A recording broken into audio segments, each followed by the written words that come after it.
El crujido del azulejo bajo mi puño fue como el estallido de todo lo que creía saber. Nunca imaginé que una simple reforma en el baño abriría de par en par años de secretos y dolor que había enterrado junto a ese suelo viejo. Hoy voy a contarte algo que nunca pensé que compartiría. Y si por un solo segundo esto te resulta familiar, solo te pido que le des a me gusta a este vídeo y te suscribas. Me ayudará a seguir abriendo mi corazón. Me llamo Elena y tengo 76 años. Llevo más de 40 años viviendo en el mismo modesto piso de 2 habitaciones en Carabanchel, Madrid. Cada mañana me despierto con los mismos crujidos del parqué, el olor agrio de nuestro viejo radiador, al cobrar vida con un traqueteo, y el zumbido lejano de los trenes del metro, llevando a la gente hacia vidas que solo puedo imaginar. El papel de la pared de nuestra cocina es el mismo de rosas amarillas desvaídas que colgué en 1982. El cintasol del pasillo se riza en los bordes, y a veces se me enganchan las zapatillas en esas esquinas, y tropiezo como si toda mi vida se hubiera convertido en un largo traspié. Mis días se extienden ante mí como una avenida vacía, llenos de ese tipo de silencio que te hace zumbar los oídos. Los únicos sonidos son los pasos pesados de Roberto en el piso de arriba cuando se digna a levantarse de la cama, o el portazo seco de los armarios cuando busca algo de lo que quejarse. Mi marido desde hace 51 años se ha vuelto más frío con cada estación que pasa, como si el invierno se hubiera instalado permanentemente en su corazón. Sus palabras se han convertido en armas, afiladas y cortantes, diseñadas para recordarme cada fracaso, cada decepción que supuestamente le he causado. Pero últimamente, algo había cambiado en Roberto.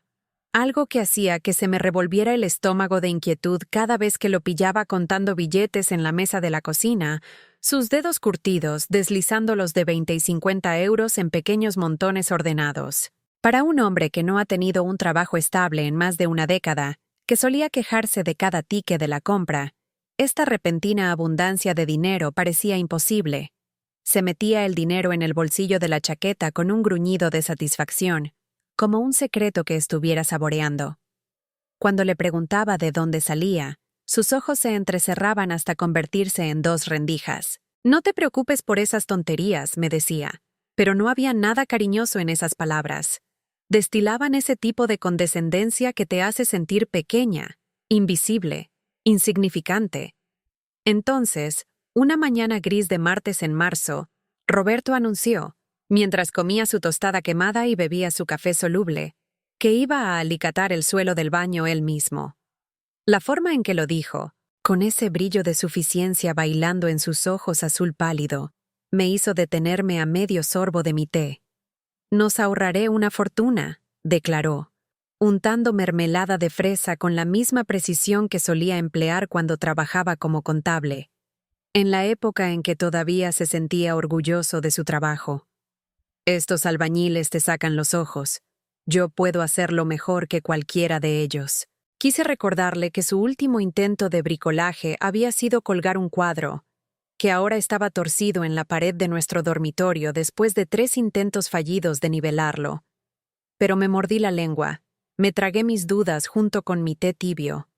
Después de todos estos años, había aprendido que cuestionar a Roberto solo llevaba a portazos y días de un silencio gélido que se sentía como un castigo. Durante semanas, trabajó en el suelo de ese baño. El sonido de su martillo contra los azulejos resonaba a través de nuestras finas paredes a todas horas. Salía cubierto de polvo y cemento, con una expresión de satisfacción que no le había visto en años. Encargó materiales caros, baldosas italianas que costaban más que nuestro presupuesto mensual de la compra, cemento importado que venía en envases pequeños y valiosos. Cuando me atreví a preguntar cómo podíamos permitirnos tal lujo, me apartó con la mano como si fuera una mosca molesta. «Ya te he dicho que no te preocupes por eso», espetó. «Por una vez en tu vida, limítate a estar agradecida». Agradecida. La palabra se me atascó en la garganta como una espina. ¿Agradecida de qué? ¿De sentirme como una extraña en mi propia casa? de andar de puntillas alrededor de un hombre que solía reírse de mis chistes y traerme margaritas de la frutería de la esquina. Pero una noche, mientras Roberto roncaba en su sillón favorito arriba, con la luz azul del televisor brillando en su rostro flácido, me encontré de pie en nuestro baño a medio terminar. El aire olía a polvo y a algo más que no pude identificar, algo que me recordaba a sótanos viejos y secretos olvidados. Una de las baldosas se había agrietado durante la instalación, creando una línea dentada que parecía burlarse de la perfección que Roberto había estado persiguiendo. No sé qué me pasó en ese momento. Quizás fueron años de preguntas tragadas, décadas de que me dijeran que no me preocupara por tonterías. Quizás fue la forma en que esa grieta parecía reflejar cada fractura de nuestro matrimonio, cada rotura que nunca se había reparado adecuadamente. Fui a la cocina, con los pies descalzos silenciosos sobre el cintasol frío, y volví con un martillo de la caja de herramientas de Roberto. El primer golpe extendió grietas en forma de tela de araña por la superficie de cerámica. El segundo la hizo añicos por completo. Pero cuando los trozos cayeron, dejando al descubierto el subsuelo, se me cortó la respiración. Había algo allí, algo que no debería estar. Una pequeña caja de metal, corroída y verdosa en los bordes, estaba anidada en un hueco cuidadosamente tallado, debajo de donde deberían haber estado las baldosas. Me temblaban las manos mientras la sacaba, el metal frío y áspero contra mis palmas. Dentro, envueltos en plástico amarillento, había fajos de billetes, cientos, quizás miles de euros en billetes de todo tipo. Debajo del dinero había fotografías, viejas polaroids de caras que no reconocí y una pila de documentos que me helaron la sangre. Extractos de inversiones, carteras de acciones, información sobre monederos de Bitcoin garabateada en servilletas con la caligrafía familiar de Roberto. Números que me mareaban, cantidades que parecían imposibles para un hombre que se quejaba del precio de la leche. Mi marido, que me había dejado tener 2 trabajos de limpieza por el salario mínimo para mantenernos a flote, cuando perdió su puesto en la gestoría, había estado sentado sobre lo que parecía ser una pequeña fortuna. Los documentos contaban una historia que no podía reconstruir del todo, pero los números eran claros. Inversiones en bolsa que habían dado unos beneficios espectaculares, compras de criptomonedas de hacía años que habían multiplicado su valor, transacciones inmobiliarias en barrios de los que nunca había oído hablar, y al final de la pila, una nota manuscrita con la letra de Roberto: que no se entere, que siga fregando suelos. Me derrumbé en el suelo frío del baño, con los papeles esparcidos a mi alrededor como pruebas de un crimen que no podía nombrar. Las lágrimas se deslizaron por mis mejillas, silenciosas y calientes, mientras el peso de su engaño se posaba sobre mis hombros como una losa de plomo. ¿Cuánto tiempo me había estado ocultando esto? ¿Cuánto tiempo me había visto contar céntimos en el supermercado, eligiendo entre carne y verduras porque no podíamos permitirnos ambas cosas, mientras él estaba sentado sobre activos que valían más que nuestro edificio de apartamentos? Lo peor ni siquiera era el dinero. Era lo que esa nota revelaba sobre cómo me veía. No como una compañera, no como alguien digno de honestidad o respeto, sino como alguien a quien manejar, engañar, mantener en la oscuridad para su conveniencia. Que siga fregando suelos, que crea que somos pobres mientras yo hago inversiones y acumulo riqueza como una especie de millonario secreto. Esa noche no pude dormir. Yacía en nuestra cama escuchando la respiración trabajosa de Roberto, estudiando las grietas del techo que parecían un mapa de todos los lugares a los que nunca se me había permitido ir. Ahora todo tenía sentido. Las baldosas caras, su aire de suficiencia, la forma en que se había vuelto aún más despectivo y cruel en los últimos meses, como si mi ignorancia le divirtiera. Pero lo que me mantuvo despierta no fue solo la traición. Fue darme cuenta de lo completamente que había desaparecido de mi propia vida. ¿Cuándo me había convertido en alguien a quien se le podía mentir con tanta naturalidad? ¿Cuándo se había vuelto mi opinión tan inútil que se podían tomar decisiones financieras importantes sin siquiera consultarme? ¿Cuándo me había vuelto invisible en mi propio matrimonio? Pensé en nuestros primeros días, cuando Roberto me traía flores del puesto de la calle, cuando me cogía de la mano en el metro y me hacía reír hasta que los otros pasajeros nos sonreían. Éramos tan jóvenes, tan llenos de planes. Íbamos a viajar, a ver el mundo, a construir algo hermoso juntos. En cambio, nos habíamos convertido en extraños que compartían la misma dirección, compañeros de piso con un certificado de matrimonio acumulando polvo en algún cajón. A la mañana siguiente, preparé el desayuno como de costumbre.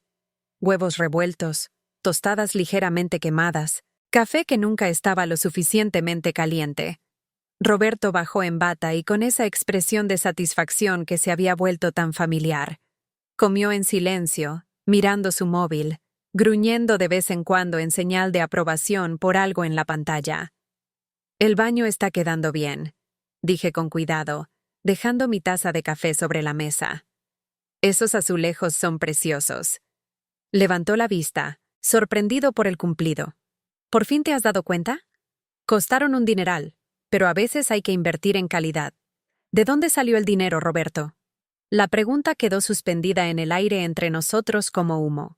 Su tenedor se detuvo a medio camino de su boca, y vi cómo su rostro cambiaba. La satisfacción se derretía en algo más duro, más calculado. «Te dije que no te preocuparas por eso». «Estoy preocupada. Llevamos años pasándolo mal, y de repente estás comprando azulejos importados como si fuéramos millonarios. Tengo derecho a saber de dónde viene nuestro dinero». Dejó el tenedor con una precisión deliberada, la forma en que solía organizar su escritorio cuando se preparaba para dar malas noticias a un cliente. «¿Nuestro dinero? Querrás decir mi dinero. La última vez que miré, no estabas contribuyendo mucho a las finanzas del hogar». Las palabras me golpearon como una bofetada, pero me obligué a mantener la calma. «Tuve 2 trabajos cuando estabas en el paro. Limpié oficinas hasta que me fallaron las rodillas. Nos mantuve a flote cuando tú». «¿Cuándo yo qué?» Su voz se alzó, desafiante. «Cuando estaba pasando por una mala racha. Cuando necesitaba el apoyo de mi esposa en lugar de constantes quejas sobre las facturas». «Esa mala racha duró 15 años, Roberto». Se levantó bruscamente. Su silla raspó contra el cintasol. «¿Quieres saber de dónde viene el dinero? Bien. Hice algunas inversiones inteligentes. Compré algunas acciones cuando los precios estaban bajos. Entré en Bitcoin pronto. Hice algunos tratos inmobiliarios. Ya sabes, el tipo de cosas para las que se necesita cerebro. ¿Por qué no me lo dijiste? Porque no lo entenderías. Porque cada vez que he intentado hacer algo ambicioso, has encontrado una manera de matarlo a base de preocupaciones. Porque necesitaba concentrarme sin tus constantes preguntas y quejas agobiándome. Lo miré fijamente, a este hombre con el que había compartido la mayor parte de mi vida adulta, y me di cuenta de que estaba mirando a un extraño. ¿De cuánto dinero estamos hablando? Su sonrisa era fría, victoriosa.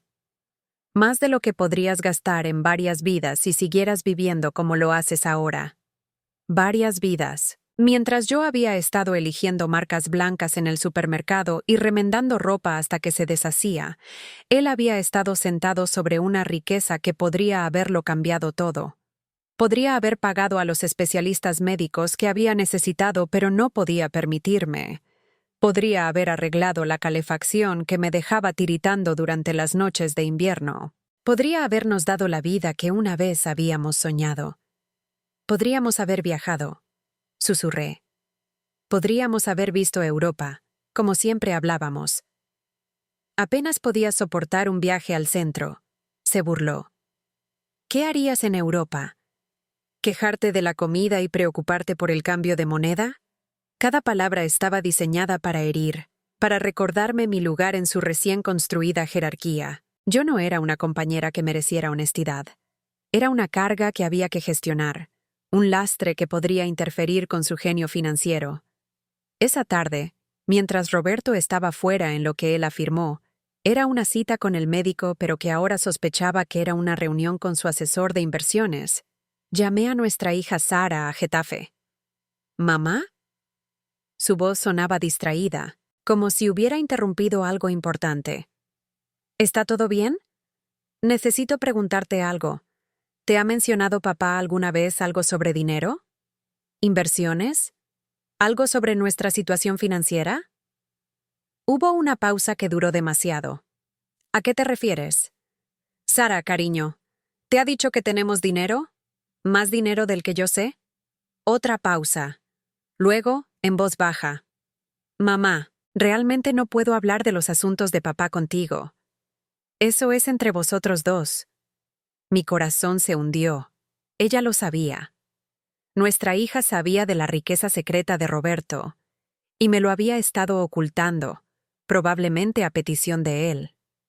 De cuántas conversaciones familiares me habían excluido, cuántas decisiones sobre mi propia vida se habían tomado sin mí en habitaciones a las que no se me permitía entrar. ¿Cuánto tiempo hace que lo sabes? Mamá, me estás poniendo en una situación muy difícil. ¿Cuánto tiempo, Sara? Un suspiro que arrastraba años de culpa. Un par de años, quizás más. Papá dijo que te ponías ansiosa con el dinero, que era mejor para tu salud si no sabías nada de las inversiones. Dijo que solo te preocuparías hasta enfermar intentando gestionarlo todo. Mejor para mi salud. Como si la pobreza y el estrés y sentirse inútil fueran buenos para la salud de alguien. Como si ser engañada por tu propia familia fuera algún tipo de tratamiento médico. Tengo que irme, mamá. Los niños necesitan cenar y Tomás trabaja hasta tarde otra vez. Colgó antes de que pudiera responder, dejándome mirando nuestro antiguo teléfono de disco, una reliquia de cuando no podíamos permitirnos cambiarlo, cuando cada gasto tenía que ser justificado y debatido, excepto que, aparentemente, no necesitaban ser justificados, al menos no para mí. Intenté llamar a nuestro hijo Miguel a continuación, pero saltó directamente al buzón de voz. Su voz grabada, tan parecida a la de su padre, me pidió que dejara un mensaje, y casi lo hago. Casi le cuento todo lo que había descubierto, todo el dolor, la confusión y la traición. Pero, ¿de qué servía? Si Sara lo sabía y lo había mantenido en secreto, era muy probable que Miguel también formara parte de la conspiración. Fue entonces cuando me golpeó la verdadera soledad. No solo la ausencia de compañía, sino la comprensión de que había estado viviendo en una realidad diferente a la de todos los demás en mi familia. Mientras yo había estado luchando con los presupuestos de la compra y sintiéndome culpable por cada pequeño gasto, todos ellos sabían la verdad. Me habían visto preocuparme y escatimar y negarme comodidades básicas, y nadie había pensado en decirme que no era necesario. Pasé el resto de la tarde recorriendo nuestro piso con nuevos ojos. Los muebles raídos por los que me había disculpado cuando venían visitas. El abrigo que llevaba 8 inviernos porque no podíamos permitirnos uno nuevo. Los medicamentos recetados de los que me había saltado dosis para que los botes duraran más. Cada sacrificio había sido innecesario, realizado para un público que sabía la verdad, pero me dejó continuar de todos modos. Cuando Roberto llegó a casa esa noche, estaba de un humor inusualmente bueno. Silbaba mientras colgaba su chaqueta, algo que no había hecho en años. ¿Buen día? Pregunté desde la cocina, donde estaba preparando los muslos de pollo baratos que había comprado de oferta. Muy bueno. El mercado ha sido amable conmigo últimamente. Se acomodó en su silla en nuestra pequeña mesa, desdoblando una servilleta con la precisión de alguien que nunca se cuestionaba si merecía cosas buenas. Huele bien aquí. Roberto, he llamado a Sara hoy. Su tenedor se detuvo en su camino hacia la boca. ¿Así? Sabe lo de tus inversiones. El silencio se extendió entre nosotros como un alambre tenso. Afuera, podía oír la televisión de los vecinos a través de las finas paredes, las risas enlatadas de alguna comedia que parecía burlarse de nosotros. Le pedí que no dijera nada, dijo finalmente. ¿Por qué? Porque te conozco, Elena. Habrías encontrado una manera de preocuparte por ello, de complicar las cosas. De esta manera, podías simplemente vivir tu vida sin estrés. ¿Sin estrés? Dejé mi vaso de agua más fuerte de lo necesario. Llevo décadas estresada por el dinero. He perdido el sueño preocupándome por las facturas, por la jubilación, por lo que pasaría si uno de nosotros se pusiera enfermo y necesitara un tratamiento caro. Bueno, ahora puedes dejar de preocuparte. Pero no podía dejar de preocuparme porque no sabía que no había nada de qué preocuparse. Mi voz se estaba elevando a pesar de mis esfuerzos por mantener la calma. ¿No ves lo cruel que es eso? ¿Dejarme sufrir cuando no había razón para ello? Él suspiró, el largo suspiro de un hombre paciente lidiando con una mujer irrazonable. Te estaba protegiendo. ¿De qué? De cometer errores, de querer gastar dinero en tonterías, de interferir con estrategias de inversión que no entenderías. Ahí estaba de nuevo, la suposición de que yo era demasiado estúpida, demasiado emocional, demasiado mujer para manejar información financiera. No importaba que hubiera gestionado nuestro presupuesto familiar durante décadas, estirando cada euro hasta el límite. No importaba que hubiera tenido múltiples trabajos y nunca hubiera devuelto un recibo o faltado a un pago. Nada de eso importaba, porque Roberto había decidido que no se podía confiar en mí con la verdad sobre nuestra propia situación financiera. ¿En qué tipo de tonterías pensabas que querría gastar el dinero? No lo sé. Ropa. Probablemente. Comida cara. Quizás querrías ayudar a los niños con sus hipotecas o algo igualmente inútil. Igualmente inútil. Ayudar a nuestros hijos, que luchaban con los préstamos estudiantiles y los costes de la guardería, y todas las mismas presiones financieras que nosotros habíamos enfrentado una vez, era inútil para él. Asegurarse de que nuestros nietos tuvieran lo que necesitaban era una tontería. Cuidar de la familia, lo que yo había pasado toda mi vida adulta haciendo, era un desperdicio de dinero en la opinión de Roberto.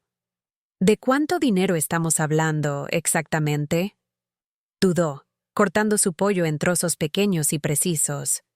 Suficiente. Esa no es una respuesta. Es la única respuesta que vas a obtener esta noche. Lo miré fijamente a través de nuestra pequeña mesa. Este hombre que se había convertido en un extraño con la cara de mi marido.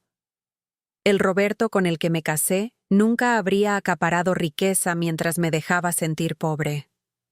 El Roberto con el que me casé se habría emocionado al compartir buenas noticias, al planear aventuras, al construir una vida mejor juntos. Este Roberto me veía como un obstáculo que gestionar, un problema que resolver mediante el engaño. Esa noche, volví a estar despierta. Pero esta vez no solo estaba dolida y confundida. Estaba enfadada.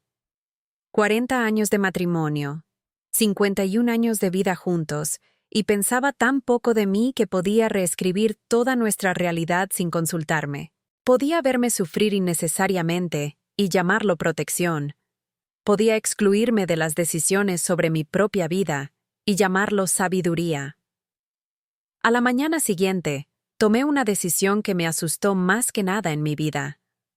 Llamé al Colegio de Abogados de Madrid y pedí una referencia para un abogado que se ocupara de asuntos financieros familiares. Me temblaban las manos mientras marcaba el número que me dieron y se me quebró la voz cuando expliqué que necesitaba ayuda para entender los activos financieros de mi marido. Señora García, dijo amablemente la secretaria del abogado, el señor Jiménez puede recibirla el jueves a las 2. ¿Le viene bien? Bien. Nada en esta situación venía bien, pero dije que sí de todos modos porque por primera vez en años iba a obtener respuestas que no estuvieran filtradas por la percepción de Roberto de lo que yo podía manejar. El miércoles por la noche, Roberto volvió a trabajar hasta tarde en los azulejos del baño. El sonido de su martillo resonaba a través de nuestras finas paredes, puntuado por gruñidos de satisfacción cuando colocaba un azulejo justo en su sitio. Yo estaba sentada en nuestro salón, rodeada de extractos bancarios y declaraciones de impuestos que había encontrado escondidos en el cajón de su escritorio, tratando de reconstruir el alcance de su engaño. Las cifras eran asombrosas. Carteras de acciones por valor de cientos de miles de euros. Tenencias de criptomonedas que se habían multiplicado en valor más allá de cualquier cosa que pudiera haber imaginado. Inversiones inmobiliarias en barrios emergentes que habían dado unos beneficios espectaculares. Y en el centro de todo, un hombre que había dejado que su esposa creyera que estaban a una emergencia de la ruina financiera. Encontré registros de pagos de dividendos que superaban mis ingresos anuales de esos trabajos de limpieza, intereses y ganancias de capital que podrían haber pagado los procedimientos médicos a los que había renunciado porque no podíamos permitírnoslos. Rentabilidades de inversiones que podrían haber financiado la educación universitaria de nuestros nietos, vacaciones a lugares que solo había visto en revistas, una jubilación cómoda que no requiriera elegir entre calefacción y comida. Pero lo que más me dolió fueron las notas manuscritas de Roberto esparcidas por los archivos. Recordatorios a sí mismo sobre mantener las transacciones ocultas, instrucciones a su corredor sobre mantener cuentas separadas, planes de inversiones que me excluían específicamente de cualquier conocimiento o beneficio. No era solo que me hubiera ocultado dinero. Había trabajado activamente para asegurarse de que nunca me enterara, nunca participara, nunca me beneficiara de la riqueza que estaba acumulando. Una nota, sujeta con un clip a un extracto de dividendos particularmente grande, me paró el corazón. Mantener a E centrada en la gestión del hogar. Se le da mejor pensar a pequeña escala. Esto requiere una visión que ella no tiene. Pensar a pequeña escala. Después de décadas de estirar cada euro, de encontrar formas de crear comodidad y seguridad de la casi nada, de construir un hogar y criar hijos con un presupuesto mínimo, él había reducido mi inteligencia y capacidad a pensar a pequeña escala. Las mismas habilidades que nos habían mantenido a flote durante su desempleo, que habían mantenido nuestro hogar y nuestras relaciones familiares, que habían creado calidez y amor con muy poco dinero, eran descartadas como insignificantes. El jueves por la tarde, me senté en el despacho del señor Jiménez en la zona de nuevos ministerios, rodeada de libros de derecho y diplomas enmarcados, sintiéndome más pequeña que nunca en mi vida. Era más joven que mi hijo Miguel, con ojos amables y una forma de hablar suave que me recordaba a los médicos que me habían dado malas noticias a lo largo de los años. Señora García, basándome en lo que me ha traído, su marido ha acumulado bienes significativos durante su matrimonio. En España, usted tiene derechos legales a la información sobre los bienes gananciales, independientemente de a nombre de quién estén las cuentas. Derechos legales, repetí. Las palabras sonaban extrañas en mi boca. Su marido no puede ocultarle legalmente los bienes, y ciertamente no puede tomar decisiones financieras importantes sobre el patrimonio matrimonial sin su conocimiento. Lo que ha hecho no es solo moralmente cuestionable, es potencialmente ilegal. Pensé en Roberto arriba en nuestro piso, colocando cuidadosamente los azulejos sobre el compartimento secreto donde había escondido las pruebas de su otra vida. Qué apropiado que hubiera enterrado literalmente su engaño bajo el suelo de nuestro baño, un lugar que yo visitaba todos los días, sin saber que estaba caminando sobre mentiras. ¿Qué puedo hacer? Varias cosas. Podemos solicitar una revelación financiera completa. Podemos pedir una auditoría forense para determinar exactamente qué bienes existen y cuándo fueron adquiridos. Podemos explorar sus opciones para proteger sus intereses, incluida la separación legal, si es algo que quiere considerar. Separación legal. Las palabras quedaron suspendidas en el aire, como un pájaro que tenía miedo de atrapar. Después de 51 años de matrimonio, realmente estaba contemplando el final de todo lo que habíamos construido juntos. Pero entonces recordé esa nota. Mantener a E centrada en la gestión del hogar. Y me di cuenta de que quizás lo que habíamos construido había sido una mentira desde el principio. Necesito pensar en esto, le dije al señor Jiménez, recogiendo mis papeles con manos que temblaban ligeramente. Por supuesto. Pero, señora García, quiero que entienda algo. Usted merece honestidad por parte de su cónyuge. Merece ser tratada como una socia igualitaria en su matrimonio. El engaño financiero es una forma de abuso, y no tiene que aceptarlo solo porque lo ha aceptado durante mucho tiempo. Abuso. Nunca había pensado en el secretismo de Roberto en esos términos, pero mientras volvía a casa en el autobús a través de Madrid, viendo pasar barrios familiares por la ventana, empecé a entender a qué se refería el abogado. Roberto me había hecho sufrir innecesariamente. Me había retenido recursos que podrían haber mejorado mi vida, mi salud, mi felicidad. Me había mentido sistemáticamente. Había reclutado a nuestros hijos en su engaño y me había hecho sentir inútil y una carga cuando teníamos dinero más que suficiente para vivir cómodamente. Si eso no era abuso, ¿qué era? Esa tarde, volví a pillar a Roberto contando billetes en la cocina, de 100 y de 50, ordenados en montones pulcros como si estuviera jugando una elaborada partida de Monopoly. Cuando vio que lo estaba mirando, no tuvo la decencia de parecer avergonzado. En cambio, deslizó el dinero en el bolsillo de su chaqueta con una sonrisa de satisfacción. «Buen día en el mercado», dijo. «Hoy he visto a un abogado». La sonrisa desapareció tan rápido que casi no me di cuenta. Su rostro se quedó completamente en blanco, como solía ocurrir cuando su jefe lo llamaba a su despacho para reuniones que nunca iban bien. ¿Qué clase de abogado? Del tipo que sabe sobre las leyes de bienes gananciales. Del tipo que puede ayudarme a entender a qué tengo derecho legalmente a saber sobre nuestras finanzas. Roberto dejó su taza de café con mucho cuidado, como si un movimiento brusco pudiera romper algo importante. Elena, estás siendo dramática. No necesitamos abogados involucrados en nuestro matrimonio. Tampoco necesitábamos el engaño involucrado en nuestro matrimonio. Pero aquí estamos. Te lo dije, te estaba protegiendo. ¿De qué exactamente? ¿De poder permitirme medicinas cuando estaba enferma? ¿De comprar ropa que me quedara bien? ¿De ayudar a nuestros nietos con los gastos de la universidad? ¿De qué horrible destino me estabas protegiendo? Se levantó. Su silla raspó contra el suelo con un sonido como de uñas en una pizarra. No entiendes cómo funciona el dinero. Nunca lo has entendido. Si te hubiera hablado de las inversiones, habrías encontrado formas de gastarlo todo en tonterías. ¿Cómo qué? Como ayudar a cada pariente con cada historia triste. Como comprar cosas caras que no necesitamos. Como, hizo un gesto hacia nuestro destartalado piso, reformar este sitio cuando está perfectamente bien como está. Perfectamente bien.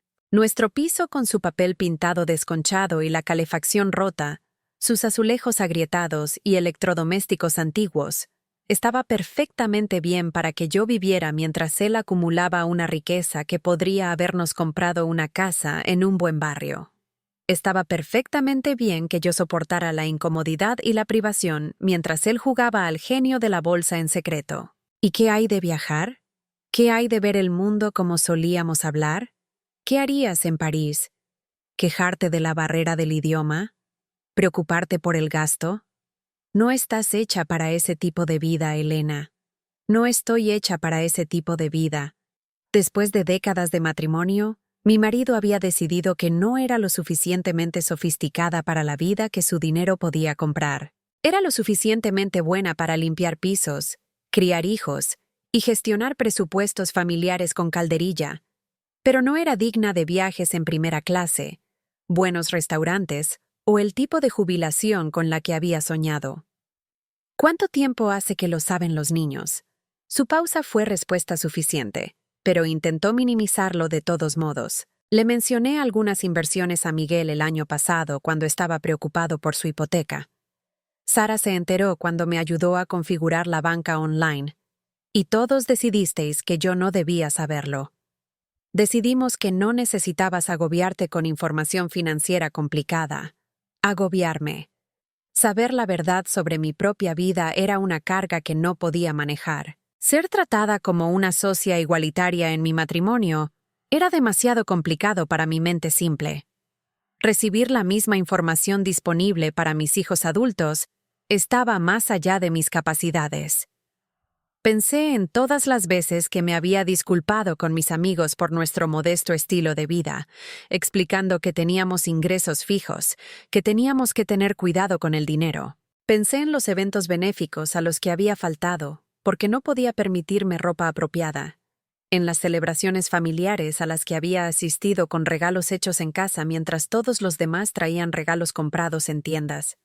Pensé en la vergüenza que había sentido, la sensación de que estábamos fracasando de alguna manera, quedándonos atrás mientras todos los demás prosperaban. Todo innecesario, todo realizado para un público que sabía la verdad. Esa noche no pude dormir en nuestro dormitorio. En su lugar, me hice una cama en el sofá del salón, envolviéndome en la manta de ganchillo que mi madre había hecho hace 40 años. A través de las finas paredes, podía oír a Roberto moverse arriba, probablemente preguntándose por qué no lo había seguido a la cama como había hecho cada noche durante medio siglo. Pensé en mi madre, fallecida hace ya 15 años, y me pregunté qué habría dicho sobre el engaño de Roberto. Ella se había criado durante la posguerra, había entendido el valor del dinero y la importancia de la honestidad en el matrimonio. Ella contaba los céntimos porque tenía que hacerlo, no porque su marido le estuviera ocultando una fortuna por su propio bien. Un matrimonio es una sociedad, solía decir. Si una persona toma todas las decisiones, no es un matrimonio. Es un empleo, y un empleo siempre se puede rescindir. Empleo. Es eso en lo que me había convertido a los ojos de Roberto, una empleada cuyo trabajo era la gestión del hogar, cuyo rendimiento era lo suficientemente adecuado como para mantenerla, pero que no necesitaba saber sobre las finanzas de la empresa. Era yo una empleada del hogar que casualmente compartía su cama, lo suficientemente útil para mantenerla, pero no lo suficientemente valiosa como para confiarle información importante. A la mañana siguiente, Roberto bajó con cautela, como si no estuviera seguro del tipo de recepción que recibiría. Yo ya estaba vestida, sentada en la mesa de la cocina con una taza de café y el periódico del día desplegado ante mí. «¿Has dormido en el sofá?», observó. Sí. Eso no debe haber sido cómodo. No lo fue. Se sirvió café y se sentó frente a mí, pero no dejaba de mirar hacia la puerta como si estuviera planeando una ruta de escape. «Elena, creo que tenemos que hablar. Creo que necesitábamos hablar hace unos 20 años, pero decidiste que no podía manejarlo. Estás enfadada. Estoy furiosa. ¿Qué puedo hacer para arreglar esto?». La pregunta me pilló por sorpresa. En 51 años de matrimonio, Roberto nunca había preguntado qué podía hacer para arreglar algo. Los problemas o se ignoraban hasta que desaparecían o se declaraban irreparables y se abandonaban. La idea de que mi ira era algo que podía ser abordado, en lugar de soportado o descartado, era completamente ajena a nuestra relación. «Puedes empezar por decirme exactamente cuánto dinero tenemos». Se movió en su silla, incómodo con la franqueza. «Es complicado. También lo es reconstruir la confianza después de décadas de mentiras. Pero aquí estamos». Una larga pausa. Luego, unos 2 millones en diversas inversiones. Quizás un poco más, dependiendo del rendimiento del mercado. 2 millones de euros. Mientras yo había estado racionando medicamentos recetados y comprando en tiendas de segunda mano, habíamos sido millonarios. Mientras había estado trabajando en empleos de limpieza que destrozaron mis rodillas y preocupándome por cómo pagaríamos la atención en la jubilación, habíamos tenido suficiente dinero para vivir cómodamente el resto de nuestras vidas. ¿Por qué no confiaste en mí con esa información? ¿Por qué? Otra pausa. Porque tenía miedo de que quisieras regalarlo todo. ¿A quién? A los niños, a la caridad. A cualquiera con una historia triste. Eres de corazón blando, Elena. Siempre lo has sido. Verías a alguien necesitado y querrías ayudar. Y antes de que nos diéramos cuenta, volveríamos a vivir al día. De corazón blando. Lo dijo como si fuera un defecto de carácter, algo vergonzoso que necesitaba ser controlado. la misma cualidad que me había hecho una buena madre, una buena vecina, una buena esposa.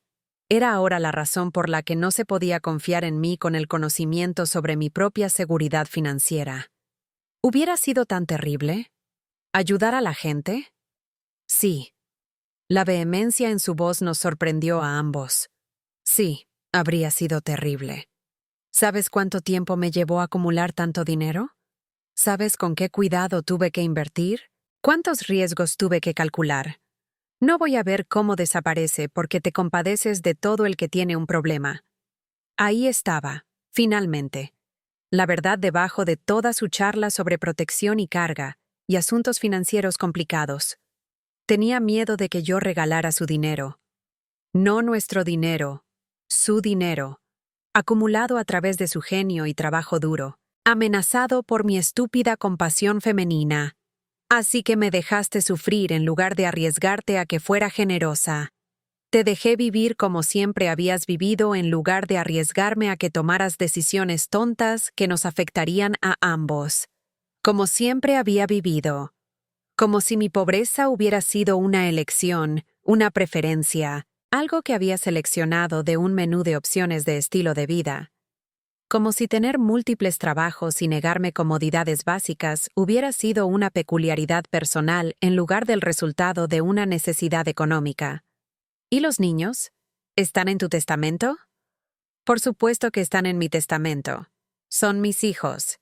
¿Estoy yo en tu testamento? La pregunta quedó suspendida entre nosotros como una espada. El rostro de Roberto pasó por varias expresiones. Sorpresa, cálculo, algo que podría haber sido culpa. Antes de decidirse por una ira defensiva. ¿Qué clase de pregunta es esa? La clase de pregunta que una esposa le hace a su marido cuando descubre que le ha estado ocultando millones de euros durante décadas. Eres mi esposa. Por supuesto que estás cubierta. ¿Cómo estoy cubierta? ¿Se me trata como a una heredera en igualdad de condiciones? ¿Heredo todo si tú mueres primero? ¿O se me da una especie de asignación mientras el grueso va a los niños? Su silencio fue respuesta suficiente. Ya veo. Doblé el periódico con cuidado, marcando cada pliegue con la precisión que Roberto usaba cuando contaba su dinero secreto. Así que no soy realmente tu socia. Soy más como una dependiente que necesita ser gestionada y mantenida, pero en la que no se confía la propiedad total. No es tan simple. A mí me parece muy simple. Has decidido que no soy lo suficientemente inteligente, ni lo suficientemente digna de confianza, ni lo suficientemente valiosa como para ser tratada como una igual en nuestro matrimonio. Has reclutado a nuestros hijos para que estén de acuerdo con esa evaluación. Y has estructurado toda nuestra vida financiera en torno a la suposición de que soy esencialmente una niña que necesita un tutor. Elena, estás tergiversándolo todo. No, Roberto. Tú lo tergiversaste todo. Yo solo estoy tratando de enderezarlo. Esa tarde, mientras Roberto estaba en lo que él afirmaba era una cita médica, pero que ahora asumía que era una reunión con su asesor financiero, llamé a nuestra vecina Ana.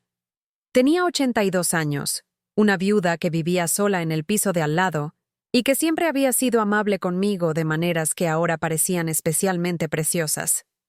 Ana, ¿podría pasar a tomar un té? Necesito hablar con alguien. Por supuesto, querida. Pongo el agua a calentar. El piso de Ana estaba distribuido casi exactamente como el nuestro, pero se sentía completamente diferente. Donde el nuestro era estrecho y destartalado, el suyo era acogedor y cálido. Tenía plantas en cada ventana, libros apilados en cada superficie y fotografías cubriendo cada pared. Era el hogar de alguien que se había adueñado de su propia vida. «Pareces preocupada», dijo, acomodándose en su sillón favorito con una taza de manzanilla. Le conté todo: el dinero oculto, la conspiración familiar, las décadas de engaño, el abogado, la elección imposible entre un matrimonio construido sobre mentiras y la aterradora perspectiva de empezar de nuevo a los 76 años. Ana escuchó sin interrupción, asintiendo ocasionalmente o haciendo pequeños sonidos de simpatía. Cuando terminé, se quedó en silencio un largo momento, mirando su taza de té como si pudiera encontrar respuestas allí. Mi marido murió hace 12 años, dijo finalmente. Horacio. Estuvimos casados 48 años y pensé que lo sabía todo sobre él. Luego murió, y descubrí que había estado teniendo una aventura durante los últimos 6 años de su vida. Casi me atraganto con el té. Ana, no tenía ni idea. Por supuesto que no. Nunca se lo dije a nadie. Pero esto es lo que aprendí de esa experiencia. La persona con la que había estado casada durante los últimos 6 años no era mi marido. Mi marido era honesto y fiel, y me trataba como a una igual. El hombre que murió en nuestro dormitorio era un extraño que se parecía a Horacio y tenía el DNI de Horacio, pero no era la misma persona. ¿Qué hiciste? Lloré a mi marido, y luego me enfadé con el extraño. Y entonces me di cuenta de que tenía una opción. Podía pasar los años que me quedaban lamentando el matrimonio que pensé que había tenido, o podía construir una vida basada en quién era yo en realidad, no en quién alguien más había decidido que debía ser. Hizo un gesto alrededor de su apartamento, a los libros, las plantas y las fotografías que lo hacían sentir vivo. Esta es mi vida ahora. No la vida que Horacio quería para mí, no la vida que su amante pensaba que merecía, sino mi vida. ¿Y sabes lo que descubrí? Me gustó a mí misma mucho más de lo que nunca me gustó ser la señora de García. Pero estuvisteis casados 48 años. ¿No contó eso para algo? Los primeros 42 años contaron para todo. Fueron reales. Los últimos 6 años fueron una actuación que él montó mientras vivía su vida real en otro lugar. Tus 51 años con Roberto incluyen décadas en las que él estaba interpretando el papel de socio igualitario, mientras en realidad te trataba como a una empleada. ¿Cuántos de esos años fueron reales? La pregunta me golpeó como agua fría. ¿Cuánto tiempo llevaba Roberto tomando decisiones unilaterales sobre nuestras vidas? ¿Cuánto tiempo llevaba acumulando riqueza mientras me dejaba creer que estábamos pasando apuros? ¿Cuánto tiempo llevaba mintiéndome? ¿Y por qué había estado yo tan dispuesta a aceptar sus explicaciones cuando me hacían sentir pequeña y estúpida? No sé por dónde empezar, admití. Empieza por decidir cómo quieres que sea tu vida. No cómo quiere Roberto que sea. No lo que los niños creen que mereces, sino lo que te haría feliz a ti. Luego trabaja hacia atrás desde ahí. Esa noche, me senté en nuestro salón con un bloc de notas, tratando de imaginar lo que quería. El ejercicio fue más difícil de lo que debería haber sido. Durante tantos años, mis deseos y necesidades habían sido filtrados a través de la opinión de Roberto sobre lo que era razonable, apropiado, dentro de nuestras posibilidades. Me había acostumbrado tanto a reducir mis sueños que casi había olvidado cómo soñar a gran escala. ¿Qué quería? Quería viajar. No solo viajes de fin de semana para visitar a parientes, sino viajes de verdad. Europa, como Roberto y yo habíamos hablado cuando éramos jóvenes. Italia, con su arte, su historia y su comida que no venía de latas o cajas. Francia, con sus museos, cafés y paisajes que había visto en películas, pero que nunca pensé que experimentaría en persona. Quería ropa bonita. No ropa cara de diseñador, sino cosas bien hechas que me quedaran bien y me hicieran sentir atractiva. Estaba cansada de comprar en tiendas de segunda mano por necesidad en lugar de por elección. Cansada de usar zapatos hasta que se les hacían agujeros. Cansada de apañármelas con cosas que estaban casi bien, pero no del todo. Quería ayudar a nuestros nietos con los gastos de la universidad, como siempre había deseado que pudiéramos hacer, pero Roberto afirmaba que no nos lo podíamos permitir. Quería contribuir a causas que me importaban, sentir que mi dinero estaba marcando una diferencia en el mundo, en lugar de estar en cuentas de inversión acumulando más dinero por el mero hecho de acumularlo. Quería un hogar que se sintiera como un hogar en lugar de un lugar donde cumplía condena. No necesariamente una mansión, sino espacios que fueran cómodos y hermosos y que reflejaran mi gusto en lugar de lo que Roberto pensaba que era suficientemente bueno para mí. Por encima de todo, quería ser tratada como una persona cuyos pensamientos, sentimientos y deseos importaban. Quería que me consultaran sobre las decisiones que afectaban a mi vida. Quería honestidad en lugar de gestión, compañerismo en lugar de protección condescendiente. Cuando Roberto llegó a casa esa noche, yo todavía estaba sentada en la mesa con mi bloc de notas, rodeada de años de extractos bancarios, documentos de inversión y papeles de préstamos que pintaban un cuadro de riqueza oculta y oportunidades negadas. ¿Qué es todo esto?, preguntó, colgando su chaqueta en el respaldo de su silla. Investigación. Estoy tratando de entender exactamente qué me has ocultado y durante cuánto tiempo. Se sentó frente a mí, pero no me miró a los ojos. Elena, sé que estás molesta, pero... Estoy más allá de molesta, Roberto. Estoy en el punto en el que necesito tomar algunas decisiones sobre mi futuro. ¿Qué tipo de decisiones? Del tipo que debería haber estado tomando todo el tiempo, si se me hubiera dado información precisa sobre nuestras circunstancias. Deslicé un extracto bancario por la mesa hacia él. Mostraba pagos de dividendos trimestrales, que excedían lo que yo había ganado en un año con mis trabajos de limpieza. Esto es de 2019. El año en que estuve trabajando de noche en el edificio de oficinas en Tetuán, volviendo a casa agotada cada mañana mientras tú dormías hasta el mediodía. ¿Recuerdas ese año? Echó un vistazo al papel y asintió a regañadientes. Destrocé mis rodillas ese año. Tenía 67 años, arrastrándome por suelos de oficinas con un cubo de productos de limpieza, porque pensaba que necesitábamos el dinero. Mientras tanto, tú ganabas más que mi salario anual cada 3 meses, solo con inversiones que me habías ocultado. El trabajo en el edificio de oficinas fue tu elección, basada en la información que me diste. Me dijiste que estábamos pasando apuros. Te quejabas de cada gasto. Te preocupabas en voz alta sobre cómo nos las arreglaríamos para la jubilación. Me hacías sentir culpable por cada euro que gastaba en cualquier cosa que no fuera absolutamente esencial. Por supuesto que acepté el trabajo de limpieza. Pensaba que éramos pobres. No éramos pobres. No, tú no eras pobre.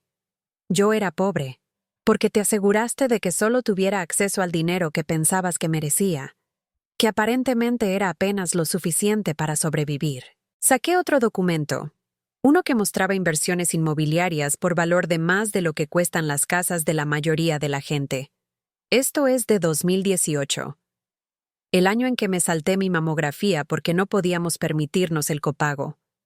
El año que esperé 8 meses para ver a un cardiólogo porque la tarifa del especialista parecía demasiado cara. ¿Recuerdas ese año? Su rostro se estaba poniendo pálido, pero no respondió.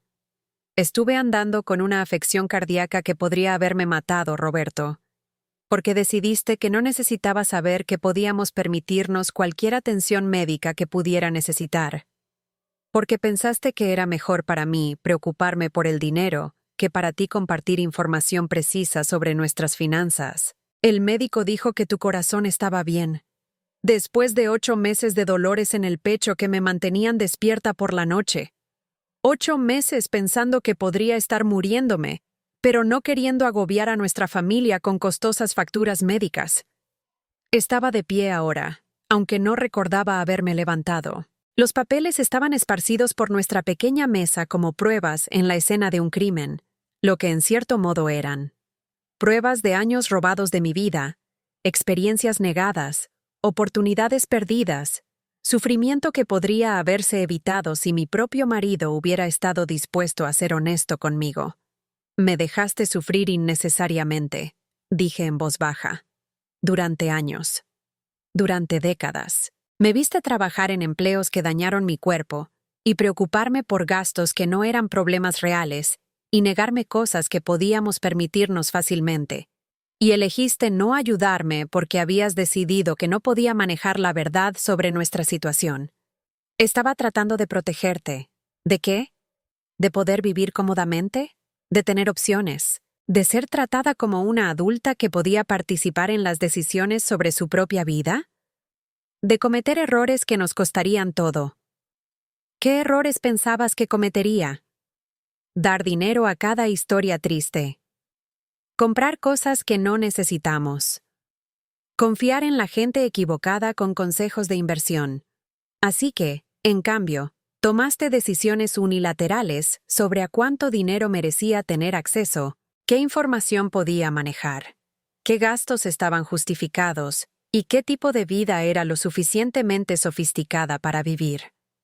Te convertiste en mi tutor financiero sin consultarme, y me has mantenido en la pobreza mientras acumulabas una riqueza que podría haber transformado nuestras dos vidas. Se quedó en silencio durante un largo tiempo, mirando los documentos financieros extendidos entre nosotros en nuestra mesa barata en nuestra cocina destartalada. Finalmente, dijo: Trabajé duro por este dinero, Elena. Investigué inversiones, tomé riesgos calculados, tomé decisiones inteligentes. No apareció de la nada. Yo también trabajé duro, Roberto. Tuve múltiples trabajos para mantener a esta familia cuando tú no podías o no querías. Crié a nuestros hijos y mantuve nuestro hogar y gestioné nuestro presupuesto. Y cuidé de tus padres cuando eran mayores. Y me ocupé de todas las emergencias domésticas y obligaciones sociales y citas médicas que mantenían nuestras vidas funcionando sin problemas. Pero aparentemente, nada de ese trabajo me da derecho a la honestidad sobre nuestras finanzas, o a participar en decisiones importantes, o incluso al respeto básico como socia igualitaria en nuestro matrimonio. Eso es diferente. ¿En qué es diferente? Lo que hiciste fue doméstico, responsabilidades familiares. Lo que yo hice fue negocio, inversión.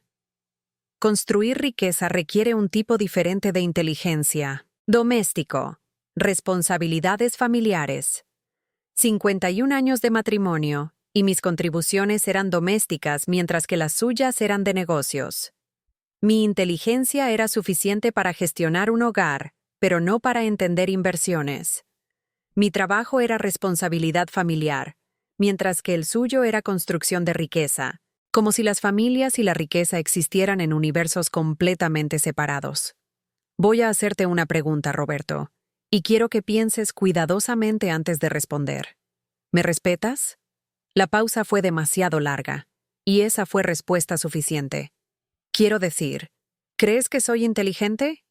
¿Crees que soy capaz de entender información complicada y tomar buenas decisiones? ¿Crees que soy una socia igualitaria en nuestro matrimonio que merece honestidad y consulta sobre decisiones importantes que afectan a nuestras dos vidas? Otra pausa. Luego, en voz baja: creo que eres buena en lo que eres buena. ¿Qué es eso, exactamente? Cuidar de la gente. Gestionar las cosas del día a día. Eres muy protectora. Protectora. Después de décadas de compañerismo, me había reducido a una característica que aparentemente era incompatible con la inteligencia financiera o la autoridad para tomar decisiones. Era una buena cuidadora, lo que significaba que no se me podía confiar información sobre inversiones. Era protectora, lo que significaba que era demasiado emocional para las decisiones de negocios. ¿Y no crees que la gente protectora sea lo suficientemente inteligente como para entender de dinero? Creo que tienes fortalezas diferentes a las mías. ¿Cómo cuáles? Eres buena con la gente. Recuerdas los cumpleaños y los aniversarios. Sabes cómo está todo el mundo en la familia, qué les gusta a los nietos, quién necesita atención extra. Haces que todo el mundo se sienta bienvenido y cuidado. ¿Y esas habilidades son incompatibles con entender de inversiones? ¿Cómo exactamente? No son incompatibles. Son, simplemente, diferentes. Yo me encargo del dinero. Tú te encargas de las relaciones familiares. Cada uno hace lo que mejor se le da. Excepto que yo nunca estuve de acuerdo con esa división del trabajo, Roberto. Tú decidiste unilateralmente que yo me encargaría de las relaciones familiares, mientras se me mantenía ignorante de nuestra situación financiera. Tomaste esa decisión por los dos sin consultarme. y la has mantenido durante décadas a través del engaño. Ha funcionado bien. ¿Para quién? Ha funcionado bien para ti, porque pudiste acumular riqueza, mientras otra persona se encargaba de todo el trabajo emocional de mantener las conexiones familiares. Funcionó bien para los niños, porque obtuvieron los beneficios de tener una madre que organizaba sus vidas y un padre que podía permitirse en secreto ayudar con los gastos importantes. Funcionó terriblemente para mí, porque tuve que hacer todo el cuidado mientras me trataban como si fuera demasiado estúpida para saber la verdad sobre nuestra seguridad financiera. Recogí los documentos financieros, apilándolos en un montón ordenado. Voy a pasar el fin de semana en el piso de Ana. Necesito tiempo para pensar sin que intentes gestionar mis reacciones o convencerme de que las mentiras eran en realidad protección. Elena, estás exagerando. ¿Lo estoy? Mi marido me ha ocultado millones de euros durante décadas, ha reclutado a nuestros hijos adultos en el engaño y ha tomado decisiones unilaterales, sobre todo nuestro futuro financiero basándose en su suposición de que soy demasiado estúpida e impulsiva para que se me confíe información precisa. ¿Cuál sería una reacción apropiada a esa situación? Nunca dije que fueras estúpida. No tuviste que decirlo, Roberto. Lo demostraste tratándome como si fuera demasiado incompetente para participar en las decisiones sobre mi propia vida. Ese fin de semana en casa de Ana fue la primera vez en años que sentí que podía respirar. Su apartamento era silencioso de una manera pacífica en lugar de la forma opresiva en que se había vuelto el nuestro. Preparaba comidas elegidas por el sabor en lugar de por la economía. Ponía música que disfrutaba en lugar de lo que fuera menos probable que irritara a los demás, y me trataba como a alguien cuyas opiniones y preferencias importaban. ¿En qué estás pensando?, me preguntó durante el desayuno del sábado por la mañana. Estoy pensando en que ya no sé quién soy. Durante tanto tiempo, he estado pensando en mí misma como alguien que no podía permitirse cosas, alguien que tenía que tener cuidado con el dinero, alguien cuyo marido estaba estresado por nuestra situación financiera. Ahora descubro que nada de eso era verdad. Hemos sido ricos durante años, y yo simplemente. No lo sabía. ¿Qué más no sabías? La pregunta abrió algo dentro de mí que no me había dado cuenta de que estaba cerrado con llave. No sé lo que me gusta. Quiero decir, sé lo que me gusta dentro de las limitaciones de lo que Roberto piensa que es razonable, asequible o apropiado para alguien como yo.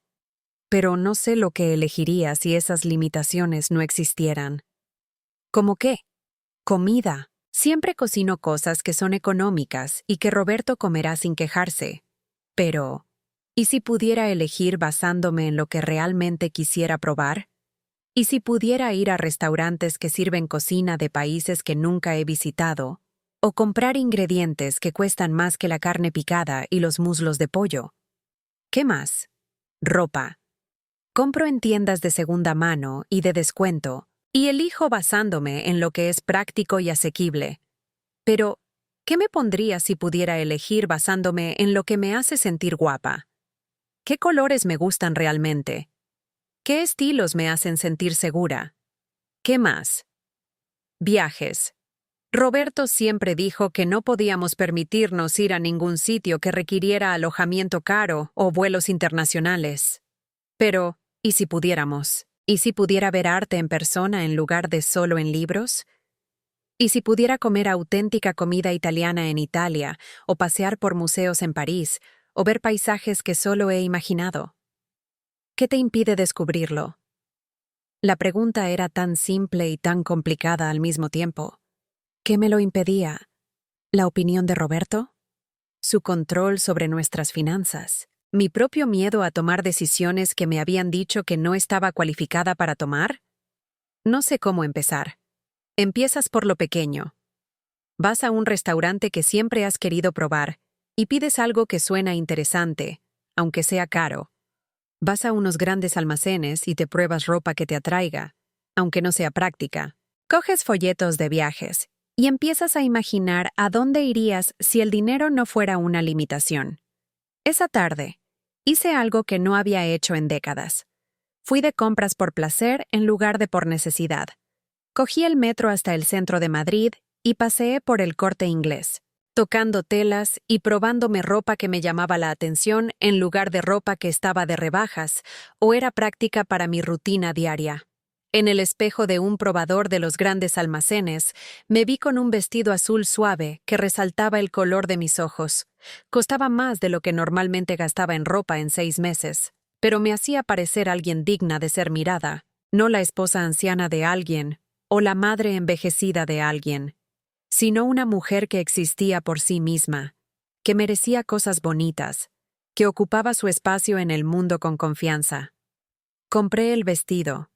También compré un pintalabios de un color que siempre había admirado, pero que nunca pensé que fuera apropiado para alguien de mi edad, y un pequeño frasco de perfume que olía a jazmín y a posibilidad.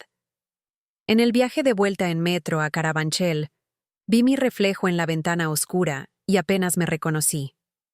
La mujer que me devolvía la mirada parecía más presente, más despierta, más real que la persona que había estado sonámbula por su propia vida durante la mayor parte de 20 años.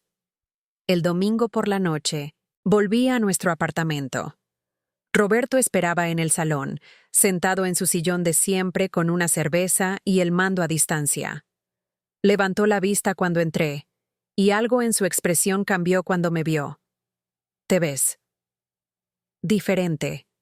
Me siento diferente. ¿Qué hay en la bolsa de la compra?» Cosas que quería.